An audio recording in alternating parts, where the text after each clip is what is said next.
ഒരു Tamil thriller cinema OTT release ചെയ്തിട്ടുണ്ട്. അഥർവ നിമിഷ സജനൊക്കെ അഭിനയിച്ച DNA ജിയോ ഹോട്ട്സ്റ്റാറിലാണ് സ്ട്രീം ചെയ്യുന്നത്.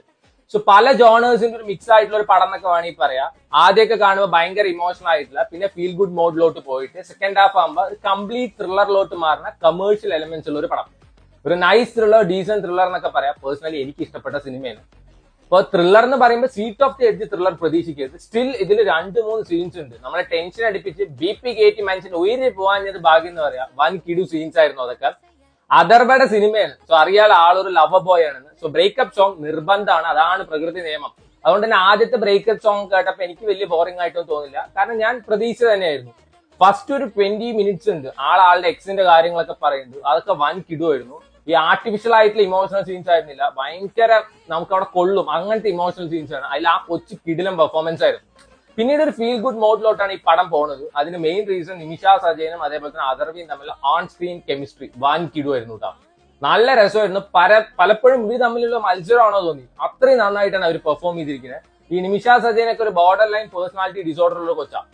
അത് കിടിലനായിട്ട് തന്നെ പെർഫോം ചെയ്യുന്നു. ശരിക്കും അങ്ങനത്തെ ഒരു കൊച്ചിനെ കാണുന്ന പോലെ തോന്നും. And Atharva, this is the Atharva I personally miss എന്ന് വേണമെങ്കിൽ പറയാം. കിടിലം പെർഫോമൻസ് ആയിരുന്നു. ഇപ്പൊ കാർത്തിക് നാരായണന്റെ ഒരു പടത്തിൽ ആള് റീസെന്റ് ആയിട്ട് പെർഫോം ചെയ്തെങ്കിലും അത്ര വലിയ സുഖമായിട്ടൊന്നും തോന്നിയില്ല. പക്ഷെ ഇതിൽ വൻ കിടു പെർഫോമൻസ് ആയിരുന്നു. അവര് മാത്രമല്ല, സപ്പോർട്ടിംഗ് കാസ്റ്റ് ആയിട്ട് അഭിനയിച്ചൊരു കിടിലനായിരുന്നു. ഇതിലൊരു അമ്മൂമ്മയൊക്കെ ഉണ്ട് മുറുക്ക് വെക്കുന്നത്. ഇതിന്റെ പ്ലോട്ട് ഞാൻ പറയുന്നില്ല, കണ്ടു കഴിഞ്ഞിട്ട് 2 പൊട്ടിക്കാൻ തോന്നുന്നു. അജാതി പെർഫോമൻസ് ആയിരുന്നു. സോ ഇതിന് ട്രെയിലർ കാണാതെ നിങ്ങൾ ഈ പടം കാണുന്ന വെച്ചാൽ അത്യുത്തമം എന്നേ ഞാൻ പറയുള്ളൂ. കാരണം നമുക്ക് ഒരു ഗസ്സും ഉണ്ടാവില്ല ഇതിന്റെ പ്ലോട്ട് എന്താണെന്ന്. So please try it out. എനിക്ക് അത്യാവശ്യം ഇഷ്ടപ്പെട്ട സിനിമയാണ്.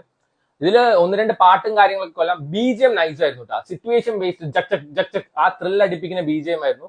ടുവേർഡ്സ് എൻഡ് ഒരു കിടിലൻ BGM വിത്ത് അഥർവയുടെ ഒരു അടിപൊളി പെർഫോമൻസ് ഉണ്ട്. അത് നൈസ് ആയിരുന്നു. സിമ്പിൾ ആയിട്ട് അവർ പറയുന്നത് കർമ്മ ഈസ് എ ബൂമറാങ്, അത് പറഞ്ഞു പോകുന്ന സിനിമയാണ്. സോ എന്തായാലും കണ്ടു നോക്കുക. എല്ലാ ഭാഷകളിലും അവൈലബിൾ ആണ്. നമ്മുടെ കാളിദ ലാപ്പത്ത, അതേപോലെ തന്നെ ക്രിമിനൽ ജസ്റ്റിസിലൊക്കെ ഉള്ള ഒരു ആക്ടർ ഇതിലുണ്ട്. ആളുടെ പേര് എനിക്ക് ഓർമ്മയില്ല. ആള് വൻ പെർഫോമൻസ് തന്നെയായിരുന്നു. സീൻസ് തമ്മിൽ കണക്ട് ചെയ്തൊക്കെ ഭയങ്കര ബ്യൂട്ടിഫുൾ ആയിട്ടാണ് അവർ കണക്ട് ചെയ്തിരിക്കുന്നത്. നമുക്ക് ഒരു ആർട്ടിഫിഷ്യാലിറ്റി തോന്നില്ല. സ്റ്റിൽ ചില ഭാഗം കൺഫ്യൂസ്ഡ് ആയിട്ട് തോന്നുന്നുണ്ടായിരുന്നു. So try it out. അഥർവയുടെ ഒരു കിടിലം പെർഫോമൻസ് ആയിരുന്നു. നിമിഷ സജയന് കിടിലം പെർഫോമൻസ് ആയിരുന്നു. നല്ലൊരു പടമായിട്ടാണ് തോന്നിയത്. So go with less expectation always.